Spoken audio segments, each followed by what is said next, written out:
Get this dirty black kid away from my table before he steals something or gives us all some disease. Gregory Hamilton said it loud. 8:30 p.m. on a Friday in October. 52 degrees. The Sterling Oaks patio. String lights glowing. Gas heaters fighting the chill. Hamilton in his $12,000 wheelchair. 7 dinner guests laughed nervously. Champagne glasses raised. Miles Underwood stood 3 feet away. 9 years old. Homeless. Barefoot. Jacket torn from digging through their dumpster. Black in a sea of white faces. "Sir, please, I can help your leg." "You?" Hamilton laughed. "How long would this miracle take, boy?" Miles's voice shook. "Seconds. The journal said seconds." Laughter exploded across the patio. Hamilton pulled out his checkbook, laughing so hard tears streamed down his face. "Perfect! Heal me for $1 million in your magical seconds, street rat. When you fail, police take you." Miles whispered, "Okay." 30 minutes earlier. 30 minutes. 8 o'clock p.m. Miles had followed the smell 6 blocks from Mile 34 overpass. Garlic butter, grilled ribeye, food from a different universe. October air bit at his bare feet, but 52 degrees wasn't cold enough to kill. Not yet. November would be different. The Sterling Oak sat like a mansion. Brick and ivy. Warm light spilling from every window. People who'd never been cold, never been hungry, never been invisible. Miles found the service entrance, the dumpster, and beside it, the recycling bin where someone had tossed reading material. 3 torn copies of the Journal of Emergency Medicine, July 2024 issue, coffee-stained, water-damaged, someone's discarded subscription. To Miles, they were gold. He smoothed the pages on the ground beside decorative shrubs that separated the dumpster area from the outdoor patio. 5 feet away, through gaps in foliage, he could see everything. 12 tables under string lights, gas heaters glowing orange. The kind that cost more than his mother's monthly salary when she'd had one, when she'd been alive. Miles found bread crust in the dumpster's top layer, ate it while reading by borrowed patio light. Article title, "Acute Sciatic Nerve Entrapment from Gluteal Spasm, Emergency Release Protocol." His eyes moved across the page once. That's all he needed. Photographic memory. Tested at age 6. "Extraordinary," the school counselor had said. That was before extraordinary stopped mattering. Before his mother died, and extraordinary became just another word for different. The text imprinted on his brain like a photograph. Perfect. Permanent. Complete. Acute piriformis or gluteal spasm causing sciatic compression presents as sudden onset lower extremity paralysis. Emergency release protocol. Identify trigger point 2 inches inferior to greater trochanter. Lateral approach, 45-degree angle. Sustained pressure 8 to 12 pounds. Duration 15 to 30 seconds. Muscle relaxation and nerve release is instantaneous. Miles whispered the protocol to himself, adding it to his internal library. 50 pages before this, 51 now, his entire medical education stored in a Ziploc bag and his unbreakable memory. On the patio, celebration exploded. The center table, 8 people, champagne bottles in silver ice buckets. Cristal, $1,200 per bottle. He'd found a wine menu last week. A man sat at the head in a wheelchair, custom carbon fiber, maybe mid-50s, tailored suit, expensive watch. He raised his glass. "To $200 million and the biggest land deal Philadelphia has seen in a decade," Crystal clinked. Laughter rolled like thunder. But Miles wasn't watching the celebration. He was watching the man, the way he shifted his weight every few minutes. Always left side, grimacing when he thought no one looked, reaching down to adjust his left leg like furniture that wouldn't stay in position. A younger man leaned in. "Mr. Hamilton, you sure you're okay?" "I'm fine, Brandon. Keep the champagne flowing." But he wasn't fine. Miles could see it in the micro-movements. Hamilton's left foot at an unnatural angle, the way he shifted position like clockwork. 3 minutes, 4 minutes, pressure building with nowhere to release. Miles looked at the journal page, at the anatomical diagram showing gluteal muscle wrapped around sciatic nerve, at the trigger point marked with an X, at the words instantaneous release. He looked back at Hamilton struggling through celebration. Miles's fingers found the hospital wristband in his pocket. His mother's, Temple University Hospital, patient ID, TUH 284091, Rebecca Underwood, age 31, dead 8 months, 2 weeks, 4 days because nobody had listened when she'd said, "Something's really wrong." He looked at Hamilton in pain. And Miles knew, with the certainty of 51 memorized pages and 8 months watching medicine through hospital windows, that something was about to go very wrong. He didn't know yet he'd be the one to fix it. Miles pulled the hospital wristband completely out of his pocket. Yellow plastic, scratched from being carried everywhere for 8 months, 2 weeks, and 4 days. The text was fading, but he could still read every character. He'd memorized it anyway. Rebecca Underwood. DOB, March 15, 1994. Admitted, August 13, 2025. Allergic to penicillin. His mother had been 31 years old when she died. 31. Young enough that she should have had decades left. Young enough that when she'd first said, "I think something's really wrong in that emergency room," they should have taken her seriously instead of telling her to wait, instead of processing people with insurance cards first. Instead of making her sit in that plastic chair for 6 hours while the infection in her body multiplied and spread. "Someone please listen," she'd said, over and over, getting weaker each time. "Please, I think something's really wrong." By hour 8, when they finally called her name, the infection was in her bloodstream, sepsis. The doctor had used that word like it was a surprise, like it was unpredictable, like there was nothing anyone could have done differently. But Miles had read about sepsis since then, found articles, memorized treatment protocols. $85 worth of antibiotics in hour 2 would have saved her life. $85. Less than 1 bottle of the champagne Hamilton's table was drinking. Miles had photographic memory, a gift, the school counselor had called it. She'd tested him at age 6, shown him complex images and paragraphs, and asked him to recall what he'd seen.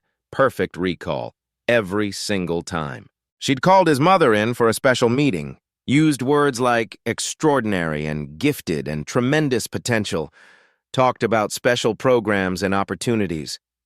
"My brilliant boy," his mother had said on the walk home that day, "you're going to do such amazing things." That was 3 years ago, before medical bills from his grandmother's death had buried them, before his mother started working double shifts, before exhaustion weakened her immune system, before the world taught Miles that potential meant nothing without money. Now Miles lived under the Mile 34 overpass, 15-minute walk from this restaurant, 6 blocks from Temple University Hospital where his mother died and where he now spent evenings pressed against 4th-floor windows watching residents do rounds. Learning medicine the way his mother never received it.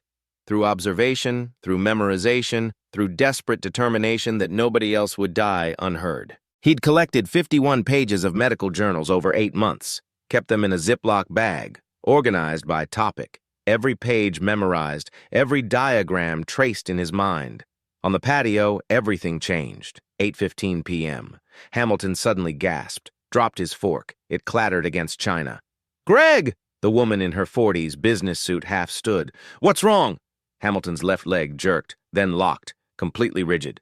His face went white. His hands flew to his thigh, gripping, trying to move it. Nothing. The leg stayed frozen at an unnatural angle, foot rotated sharply inward. "I can't. My leg. I can't move it at all." Chaos erupted at the table. "Is it a stroke? Heart attack? Call 911. The older man already had his phone out. "Yes, emergency. The Sterling Oak Restaurant, Route 76. We need an ambulance. 58-year-old male, possible stroke. He's already in a wheelchair. His left leg just went completely paralyzed." He listened. His face fell. 18 minutes? 18 minutes. Miles watched from the shadows 5 feet away, watched Hamilton's leg locked rigid, the inward rotation of the foot, the muscle visible through expensive pants, hard as stone, exactly like the diagram he'd read 30 minutes ago. Not a stroke, not a heart attack, not permanent. Acute gluteal spasm compressing the sciatic nerve. Looks like dying, feels like the end, is actually fixable. In seconds, if you know where to press. Miles looked at the journal page, at the trigger point marked with an X, at the protocol. 15 to 30 seconds duration, release is instantaneous. He looked at Hamilton, sweating, gripping his leg, surrounded by 7 panicking people who had no idea what they were watching. He looked at the wristband. Talk 284091, Rebecca Underwood. "Someone please listen." Miles stood up. The shrubs rustled. Brandon noticed first. "Sir, there's someone." Miles stepped toward the patio, toward the wrought iron fence separating their world from his. 4 feet tall, bars wide enough that a 58-pound 9-year-old could slip through, toward the moment when everything would change. Miles stepped out of the shadows and walked directly toward the patio railing. His bare feet made no sound on the concrete. His torn jacket hung off shoulders that were too thin, too sharp, bones visible beneath skin. The patio was complete chaos. Hamilton gripping his leg with both hands, Victoria on her phone trying to get through to 911 again, Thomas Reed pacing back and forth, Richard Bolton standing with his phone held up, recording everything. Brandon Mills, Hamilton's assistant, saw Miles first, did a visible double-take, a homeless child. Here, now, wrong in every way. "Sir!" Brandon's voice cut through the chaos. "Sir, there's a kid here. Security!" Hamilton's head snapped up. For a moment their eyes met. Millionaire and homeless child. Two people who should never have occupied the same space. Then Hamilton's face twisted, panic mixing with something uglier. That's when he said it. Not quietly, loud enough for everyone to hear.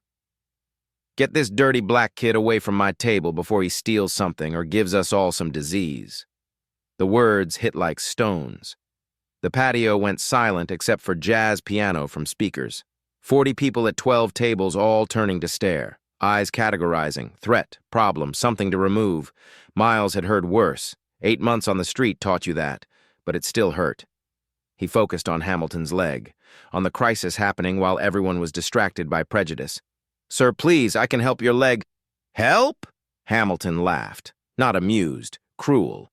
"Boy, you can't even help yourself off the street. Look at you, you're filthy, you're nobody. What makes you think you can help me?" The word boy hung in the air. Everyone heard the weight of it. Security was coming.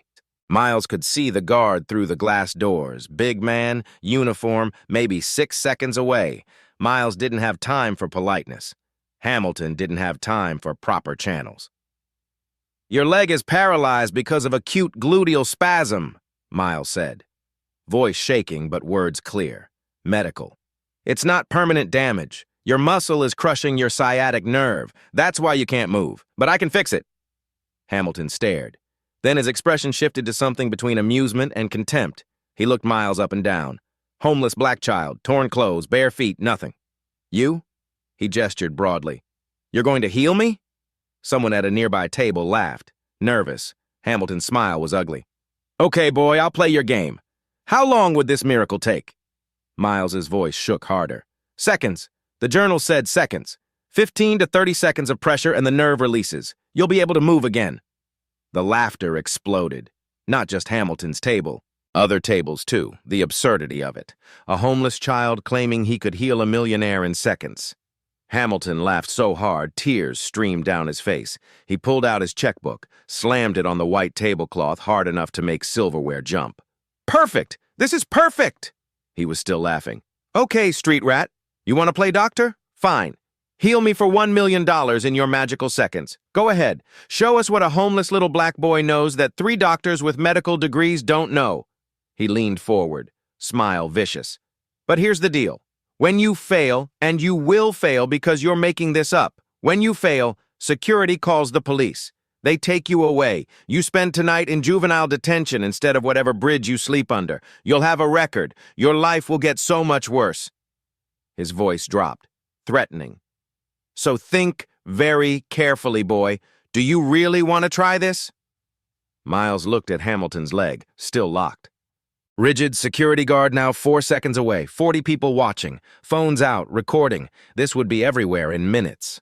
Viral humiliation or viral miracle.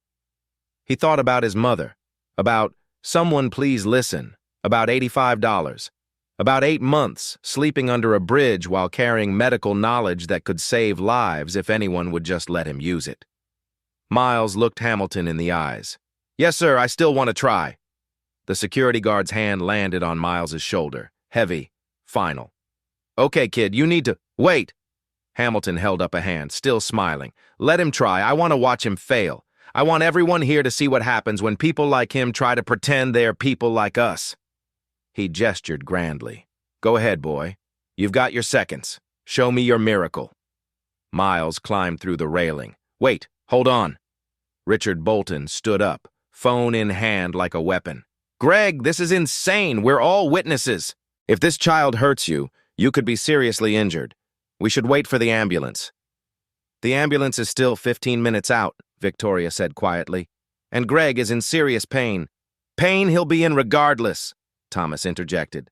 Come on, Greg. He's 9 years old and homeless. How would he know anything about medical procedures? Let him talk. Hamilton's voice cut through, firm despite the pain. He was still smiling, but there was something else in his eyes. Desperation, maybe. Kid, how does a 9-year-old homeless boy know anything about emergency medical protocols?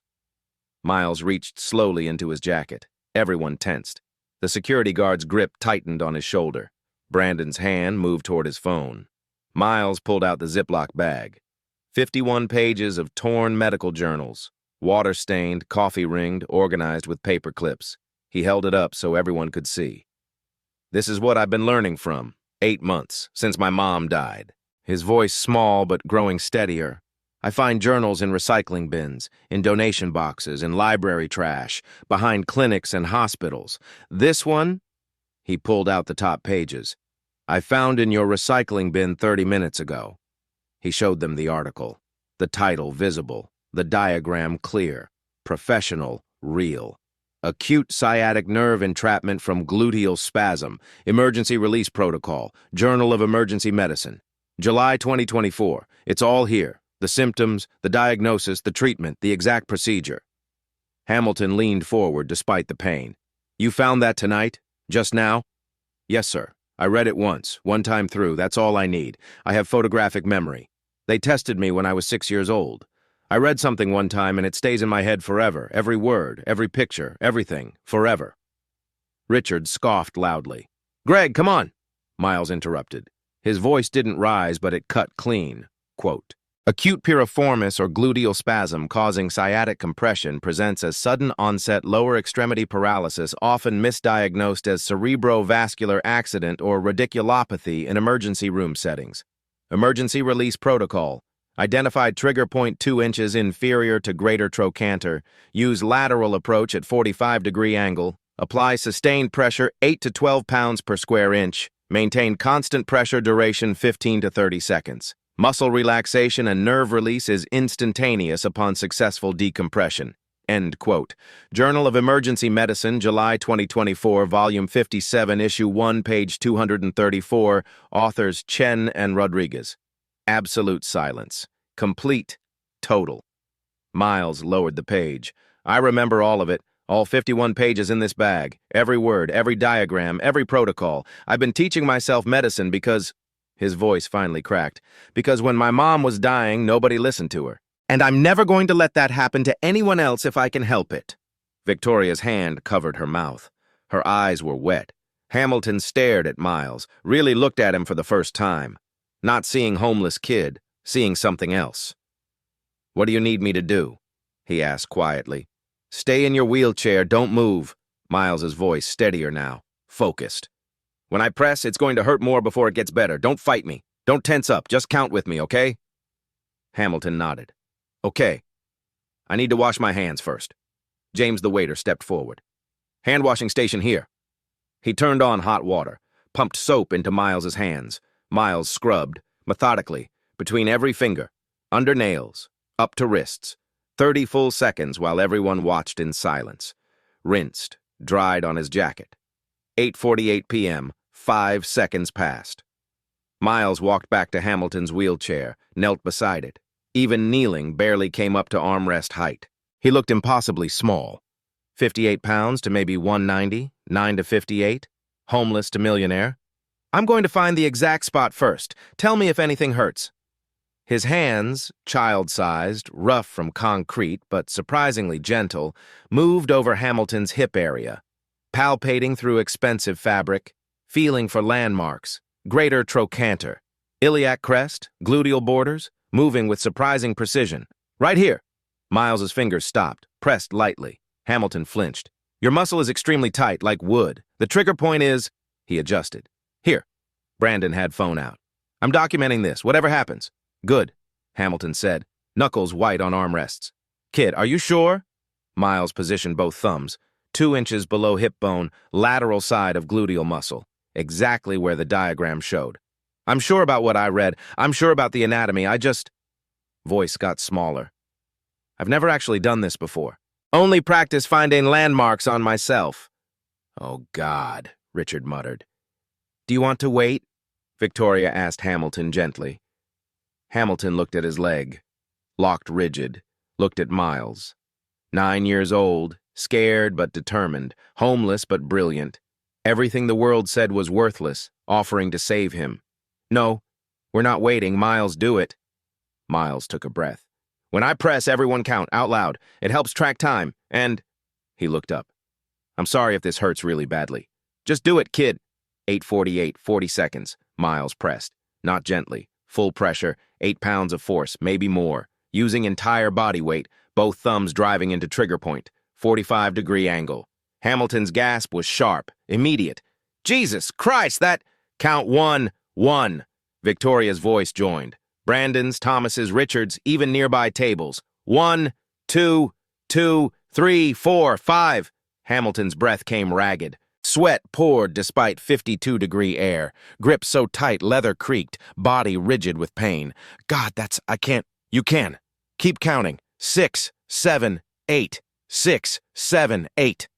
Miles could feel the muscle under his thumbs. Dense, solid, unyielding, like pressing hardwood. The nerve trapped underneath. Compressed. Screaming. His arms shaking from effort, but he didn't let up. The protocol said 15 to 30 seconds. He had to get there.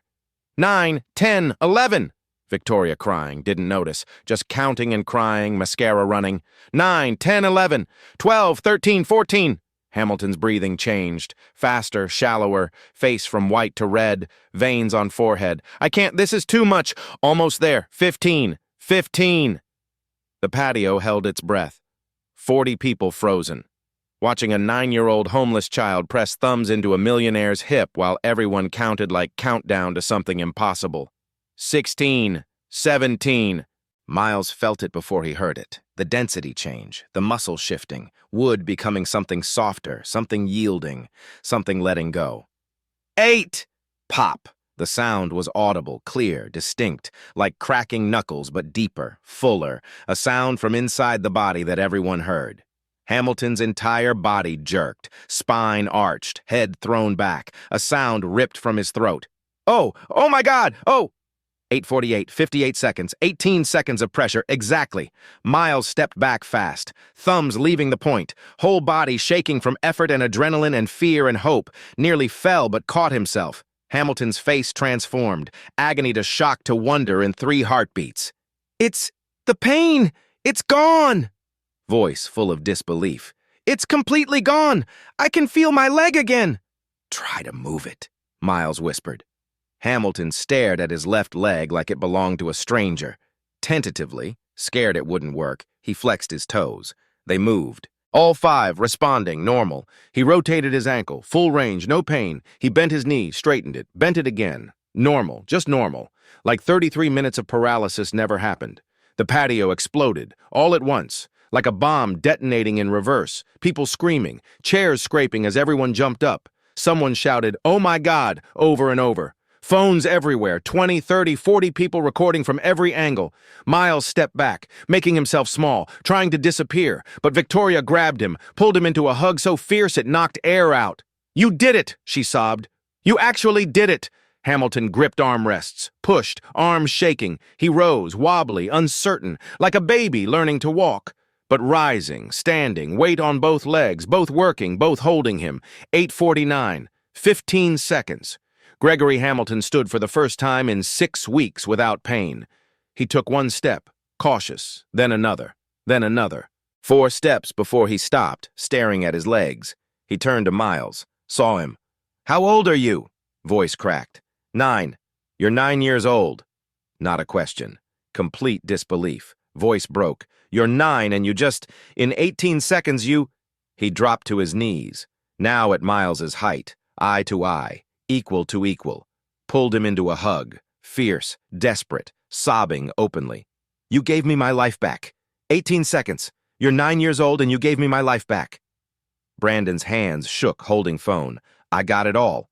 Timestamp clearly visible. 8:48:40 to 8:48:58. 18 seconds exactly." Victoria held up her phone. I was recording too. Different angle. It's all here. Thomas pulled out watch. Stopwatch app, 18.2 seconds. I watched it and still don't believe it. Richard stood with mouth open, speechless for maybe the first time in his legal career. Other diners crowded closer, table assignments forgotten. Everyone wanted to witness, everyone with phones capturing this moment when an impossible thing happened, when a homeless black child healed a millionaire in 18 seconds. Hamilton held Miles at arm's length, hands on shoulders, looking at him like something sacred. What's your full name? Miles Underwood. Miles Underwood. Repeated like a prayer, like a vow. The name I'm going to remember for the rest of my life. He looked at guests, at crowd, at phones. Did you all see what this child just did? They nodded, speechless, stunned. Hamilton looked back at Miles. 18 seconds. I was in that wheelchair 6 weeks. 3 surgeons said permanent nerve damage, and you fixed it in 18 seconds with your thumbs in a journal article from my trash. He laughed. Not cruel, pure wonder. How? How did you know? Miles held up the journal page, crumpled but readable. It's all here, the diagram, the protocol. I just followed exactly what it said. Where did you learn to find anatomical landmarks? Hospital windows, Temple University Hospital, 4th floor, East Wing. I watch residents examine patients. I watch them palpate for landmarks. Then I practice on myself, feeling, remembering, learning. Hamilton stared, then laughed and cried at the same time, pulled Miles into another hug. And Miles stood there, small and confused and wondering if maybe, finally, someone had listened. Hamilton walked slowly back to his dinner table. Each step was careful, deliberate, testing, like he expected his legs to fail at any moment. But they didn't. They held, steady, strong, normal.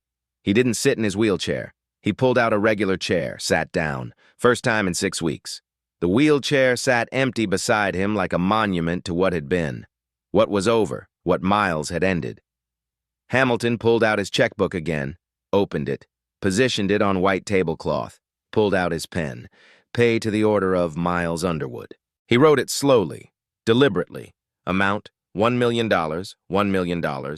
Blue ink, still wet, still impossible, still real. He held it out to Miles with both hands. You earned this, every penny, take it. Miles stared at the check but didn't move toward it. Didn't reach, didn't even blink, just stared. Brandon stood beside Hamilton, phone still recording. Miles, that's $1 million, $1 million actual dollars.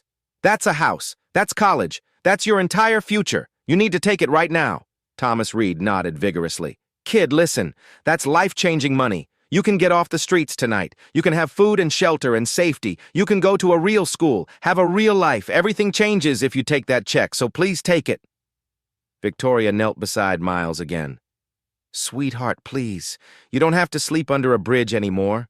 You don't have to dig through dumpsters. You don't have to be cold or hungry or scared. You can have everything. Please take the check. Brandon's phone buzzed insistently. He glanced at the screen. Eyes went wide. Oh my God! The video I posted 7 minutes ago. 300,000 views already. No, wait. 500,000. It's going viral. Fast. Really fast. Around the patio, other guests started checking phones. Sudden murmurs. Excited whispers. It's on Twitter, trending worldwide. TikTok too, at least 20 different videos. Someone made a hashtag, 18-second miracle, trending nationally. It's on Instagram, Facebook, everywhere. CNN just picked it up. Main page. A news van screeched into the parking lot.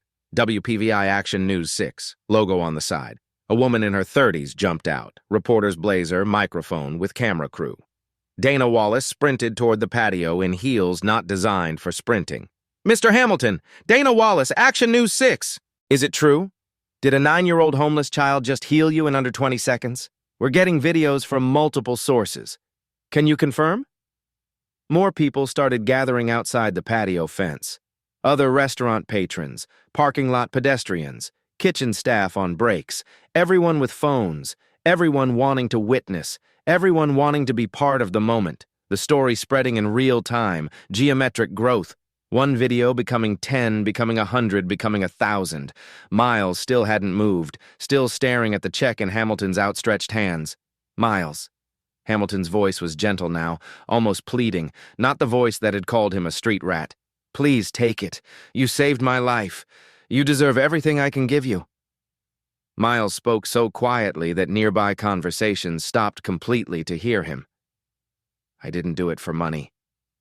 Everything stopped. The patio, the growing crowd, the video recording, the universe itself seemed to pause. I did it because... Miles's voice stayed small but steady. When my mom was dying in the emergency room, she kept saying the same thing over and over. Someone please listen. Please, someone listen. She said it for 6 hours while they made her wait, and nobody listened. Not until it was too late. Not until she was already dying. Victoria's hand covered her mouth. Fresh tears. Dana's camera caught every word, zooming in on Miles's face, on the check, on the impossible distance between $1 million and a 9-year-old who didn't want it. You were in pain tonight, really bad pain. Everyone assumed stroke or permanent damage. Nobody looked for the real answer. They were going to make you wait 18 minutes in agony. I couldn't... He stopped, started again. I couldn't watch someone suffer when I knew how to help. The patio was silent except for people crying. Hamilton lowered the check, his own face wet. Then what do you want, Miles? Tell me anything. Miles thought for a long moment. Long enough the crowd leaned in. Long enough Dana's microphone inched closer. I want to learn, he finally said. Real learning, in a real school, with real teachers and real textbooks that aren't from dumpsters. I want to become a real doctor, so nobody's mom ever has to die in a waiting room saying, someone please listen, while nobody listens. Hamilton's voice cracked completely. You're going to be the best doctor this city has ever seen, I promise you that. Miles looked at him. Does that mean you'll help me? Hamilton pulled out his phone. Kid, I'm going to do a lot more than help you. I'm going to change your life, starting right now. He started making calls, right there, while 3 million people watched online. Thomas Reed set down his wine glass with a decisive clink. If the kid's such a genius, let him look at my shoulder. 2 years of pain, 6 different doctors, over $18,000. Nobody can figure it out. Miles turned. What kind of pain? Constant ache. Sharp when I lift my arm, especially to the side. Wakes me up at night. Can barely reach behind my back. Thomas stood, rotated his shoulder with visible wince. 3 doctors said rotator cuff tear. 2 said arthritis. 1 said tendinitis. MRIs, X-rays, physical therapy, cortisone shots. Nothing helps. May I examine you? Thomas blinked. Looked at Hamilton. Back at Miles. Yeah, okay. Let's see what the 9-year-old finds. Miles walked to the sink, washed hands again. 30 seconds. Thorough. Professional. Dried them and approached Thomas. I need to ask questions first. Go ahead. Does it hurt when you lift your arm straight forward? Yes. Worse the higher I go. What about to the side? Yes, much worse. Can't get higher than shoulder level. Can you reach behind your back, like tucking in a shirt? Thomas tried. Hand barely made it to lower back. Not really. Maybe 6 inches. Used to reach my opposite shoulder blade easy. Does it hurt at night when not moving? Yes. Dull ache. Sometimes wakes me. Miles nodded. May I touch your shoulder? Check range of motion and feel muscles? Be my guest. Miles stood beside Thomas. Had to reach up. Thomas 6 feet, Miles barely 4. Lift your arms straight forward, high as you can. Stop when it hurts too much. Thomas lifted slowly. Made it to about 85 degrees before pain stopped him. Face creased. That's it. Now to the side. Thomas abducted his arm. Reached maybe 90 degrees before stopping with sharp breath. Same. Miles's hands moved over the shoulder. Gently, precisely, palpating over joint, under collarbone, around shoulder blade, feeling for heat, for texture, for clues. Your subscapularis is very tight here, he pressed gently. Thomas flinched. And your subacromial space is inflamed. I can feel heat, probably fluid in the bursa. He stepped back. You have adhesive capsulitis with subacromial bursitis. Thomas stared. I have what? Frozen shoulder, but that's misleading. You have inflammation in your subacromial bursa, a fluid-filled sac cushioning the joint, and scar tissue in your joint capsule. That's why you can't move through full range. Victoria leaned forward. How do you know it's not rotator cuff tear? That's what 3 doctors said. Because Mr. Reed has pain but normal strength. Watch. Miles turned to Thomas. Push against my hand as hard as you can. He held up his small hand. Thomas pushed. The contrast almost comical, but Miles's point clear. Thomas's strength normal, despite pain. Rotator cuff tears cause weakness. When tendons torn, muscle can't generate normal force. Mr. Reed is strong. He just can't move through full range because inflammation and scar tissue block movement mechanically. Also, he gestured. His pain arc is between 60 and 120 degrees of abduction. Classic subacromial impingement. When you lift your arm in that range, inflamed bursa gets squeezed between bones. That's the sharp pain. Rotator cuff tears usually have different patterns. Richard was typing frantically on phone. Holy, he's right. Johns Hopkins Orthopedic Manual, word for word. He looked up. How are you doing this? Miles shrugged. Small, uncertain. I just remember what I read. The anatomy textbook I found 3 months ago had a whole chapter on shoulder pathology. I remember all of it. All of it? Richard repeated. All of it. Thomas stared. So what do I do? You don't need surgery. Surgery for frozen shoulder usually makes things worse. You need physical therapy, capsular stretching exercises, gentle progressive range of motion, prescription anti-inflammatory medication, maybe ultrasound-guided corticosteroid injection into the bursa by an orthopedic specialist. Most cases resolve with conservative treatment over 6 to 12 months. Thomas's mouth hung open. That's exactly what my 7th doctor told me last week, the specialist at Penn Medicine, after I'd spent $18,000 on 6 other doctors who got it wrong. $18,000? Miles repeated softly. 18,000. 6 months of appointments, and you diagnosed it in 90 seconds. A woman from nearby tables stood. Professional clothing, confident bearing. She walked over. Excuse me, I'm Dr. Patricia Moore, orthopedic surgeon at Temple University Hospital. I've been listening. She looked at Miles. May I see your journal pages? Miles handed over the Ziploc bag. Dr. Moore examined pages carefully, read the sciatic nerve article, studied diagrams, read about shoulder pathology, looked at Hamilton walking normally, at Thomas rotating his shoulder, back at Miles. These are legitimate peer-reviewed protocols, current Journal of Emergency Medicine, correct diagrams, accurate pathways. She crouched to Miles's level. And you just executed an emergency trigger point release I wouldn't trust to most first-year residents. Diagnosed adhesive capsulitis faster than I could with imaging. How long have you been studying medicine? 8 months, ma'am. Since my mom died. And how do you learn? I find journals in dumpsters and recycling. I read through hospital windows. Temple University Hospital, 4th floor, East Wing. I watch your residents do rounds at night, watch examinations, watch procedures. Then I remember everything. Forever. Dr. Moore's eyes widened. You're the window kid. Miles looked confused. Ma'am, for months, residents have mentioned seeing a child outside the 4th floor window, late at night, always watching. We thought someone should call social services. We had no idea you were teaching yourself medicine. I live 6 blocks away, under the overpass at mile 34. The hospital is warm and the lights are on and there's always something to learn.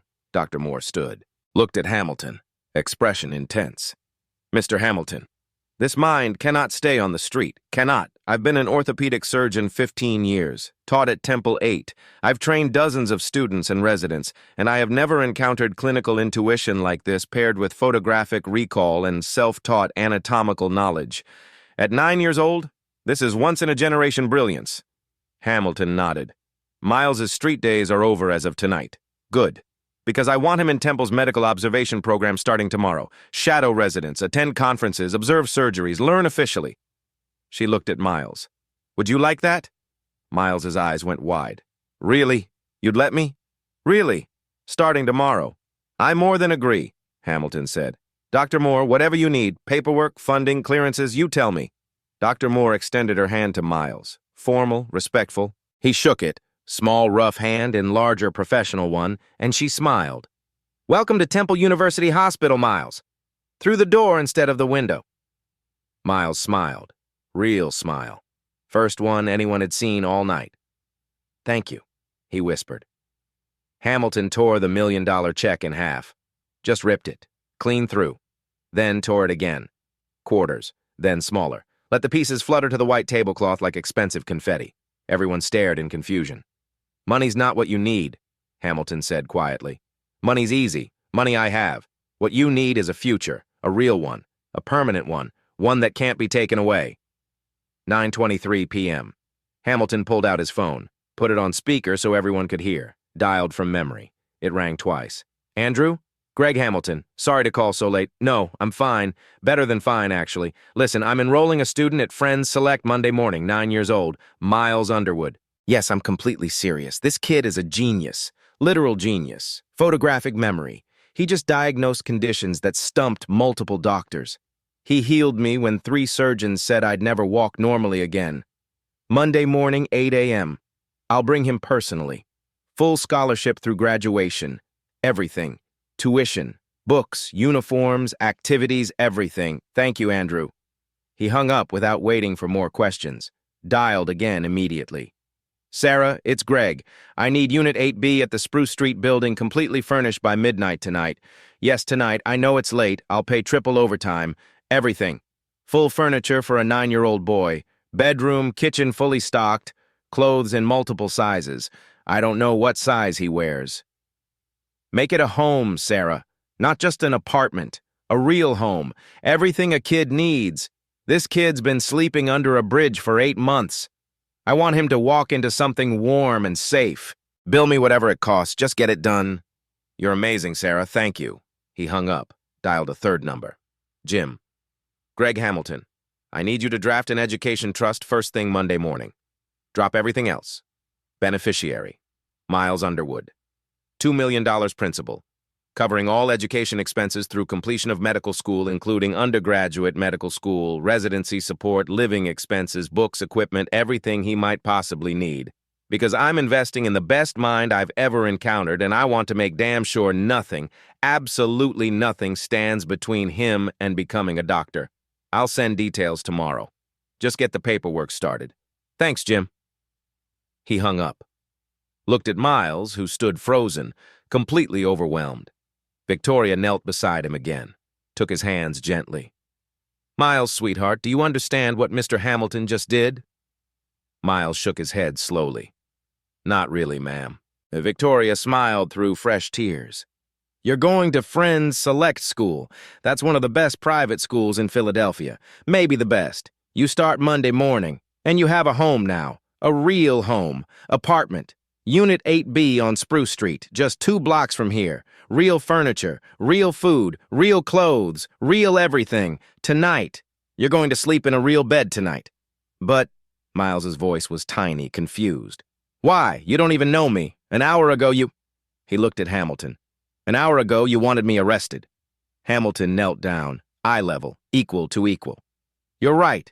An hour ago I was an idiot, a cruel idiot. I looked at you and saw all my prejudices, all the ugly things this world teaches people like me about people like you, and I was completely, utterly wrong. His voice cracked. You gave me my life back, Miles. In 18 seconds, you did what nobody else could do, but that's not why I'm doing this. I'm doing this because my father was exactly like you. What? My father, Martin Hamilton. He was a janitor at Johns Hopkins Hospital in Baltimore. Night shift, midnight to 8 a.m. for 30 years. And every single night he'd read the medical journals doctors threw away.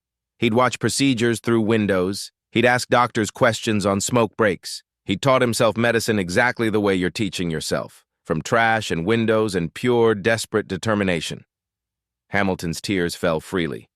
But he never got his chance. Nobody saw him. Nobody noticed. Nobody cared that a janitor knew more medicine than some residents.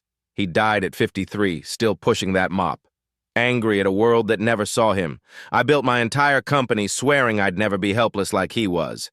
Then I ended up in that wheelchair tonight. Helpless anyway. And you, a 9-year-old sleeping under a bridge, you saved me using the exact same methods my father used. He gripped Miles's shoulders gently. It's like he sent you. Like the universe gave me a chance to do for you what nobody did for him. You getting the future he deserved, that's justice. That's what's right. Miles pulled out his mother's hospital wristband slowly. Yellow plastic, worn, fading. Can you help other people too? Not just me. People like my mom, people who can't afford to be listened to. Dr. Moore stepped forward before Hamilton could answer. I have a proposal. Mr. Hamilton, if you're funding Miles's education, why not fund a medical clinic as well? Temple University Hospital and Hamilton Properties working together. A free clinic specializing in rapid diagnosis protocols, using the kind of observation and emergency techniques Miles demonstrated tonight. Hamilton stood. How much for first-year operations?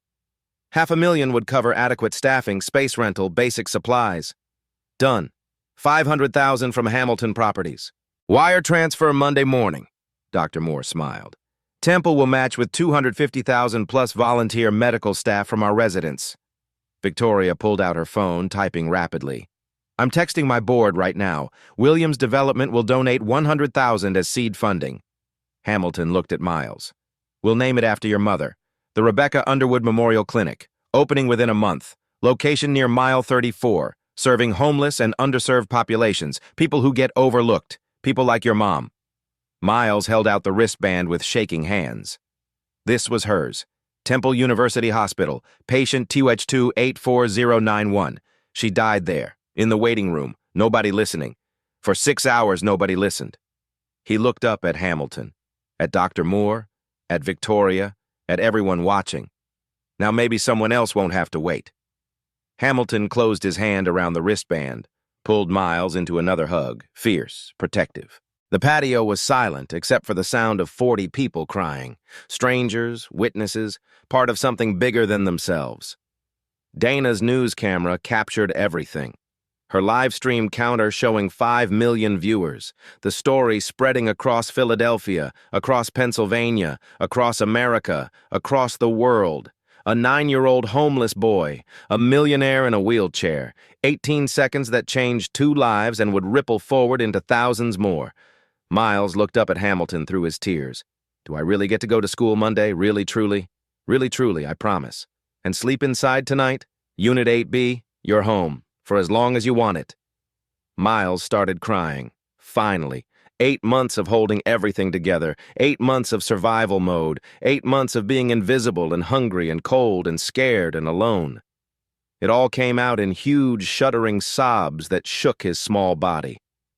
Hamilton held him through it. So did Victoria. So did Dr. Moore. Even Brandon and Thomas joined in, grown men crying over a 9-year-old's tears, because sometimes justice looks like a child finally getting to be a child. Sometimes it looks like someone finally listening. Sometimes it happens in 18 seconds and changes everything forever. 11:15 p.m. that same night. Miles Underwood stood in the doorway of Unit 8B on Spruce Street. He could barely process what he was seeing. 2-bedroom apartment, fully furnished, everything brand new, everything spotlessly clean, everything impossibly his. Living room with a comfortable couch still wrapped in protective plastic, television, lamps, coffee table, everything a home should have. Kitchen with a refrigerator absolutely full of actual food, fresh milk that hadn't expired, eggs, bread, fruit, vegetables, things he hadn't had in 8 months, things he'd forgotten were possible. Bedroom with clothes laid out on the bed in multiple sizes because nobody knew what would fit. Shirts, pants, socks, underwear, real shoes, everything new, everything clean. And the bed itself, a real bed, queen-sized, too big for one 9-year-old, with clean white sheets that smelled like laundry detergent, fresh pillows, a thick comforter, the kind of clean that doesn't exist on concrete, the kind of soft that doesn't exist under bridges. Miles placed his mother's hospital wristband on the nightstand beside a new lamp, yellow plastic against dark wood. Last piece of her in this first piece of his new life. He lay down fully clothed, shoes still on, afraid to get too comfortable, afraid if he relaxed this would all disappear, afraid he'd wake up under mile 34 and this would be revealed as dream. But the pillow was soft, real soft, the blanket warm, real warm, the walls solid, the door locked, the heater working, everything real. Miles cried into that pillow for 2 hours. Happy tears mixed with grief, mixed with relief, mixed with tears he didn't have names for. 8 months of sleeping with one eye open. 8 months of cold and hunger and fear. Over. 3 months later, Miles walked through Friend Select's halls in a uniform that actually fit. Making friends, laughing, being 9, straight A's in every class. Teachers astonished daily by what he remembered, what he understood, what he could do. 6 months later, the Rebecca Underwood Memorial Clinic opened its doors on a cold February morning. Miles cut the ribbon standing between Hamilton and Dr. Moore, all 3 crying. The clinic's logo, a stopwatch showing 18 inches with the tagline, "Because seconds matter." They served 212 patients the first month, people who'd been overlooked, people who couldn't afford to be listened to, people like his mother finally getting care. 1 year later, Miles presented at Temple University Hospital's annual medical conference. 10 years old, youngest speaker in the hospital's 200-year history. Topic: Diagnostic errors in underserved populations. What traditional medicine misses when it stops listening. Hamilton sat in the front row, crying through the entire presentation. Standing ovation lasted 3 full minutes, but the most important thing happened every Saturday without fail. Miles returned to mile 34, to the overpass where he'd slept, where he'd been invisible. Now he came to teach. 23 kids sat in a circle around him every week. Homeless, housing insecure, overlooked, invisible to everyone except Miles, who saw them all. He taught them basic first aid, simple anatomy, medical terminology, how to observe, how to remember, how to think like doctors even when the world said they'd never become doctors. One kid, maybe 11, asked, "Miles, why do you come back here every week? You got out. You're safe now. Why help us?" Miles looked at the faces around him, saw himself in every single one. Because someone finally saw me when I was invisible. Someone finally listened when nobody else would. Now I see you, all of you, and I'm going to make sure the world sees you too. Another kid, maybe 8. "Can you really teach us to be doctors?" Miles smiled. "I can teach you to think like doctors, to observe what others miss, to remember what matters, to care when caring seems pointless. The rest, school, credentials, licenses, that's just paperwork. If I could get from under this bridge to Temple University Hospital, so can every single one of you. I promise." Later that year, Friends Select School created a new program, the Miles Underwood Scholarship for Exceptional Circumstances. Full ride for homeless or housing-insecure children demonstrating extraordinary aptitude despite impossible circumstances. 5 recipients per year, every year. Miles, at 10 years old, helped interview the first group of candidates, sat on the committee, had a vote, was treated as equal. One applicant was an 8-year-old girl teaching herself engineering from library computers, building solar-powered water purifiers for homeless camps using spare parts from electronics recycling. Miles asked her, "When do you want to start school?" She smiled, first time during the entire interview, and whispered, "Monday?" Miles smiled back, remembered that feeling. "Monday. I'll meet you at the front entrance. You're going to love it here." The echoes spreading. Forward, always forward. Some miracles take 18 seconds. The ripples last generations. If this story reminded you that brilliance has no address and genius wears no uniform, a like and subscribe help us share more moments that prove everyone deserves to be seen. Want more stories where the invisible become unforgettable? Stay with us. There are millions of Miles Underwoods waiting to be found.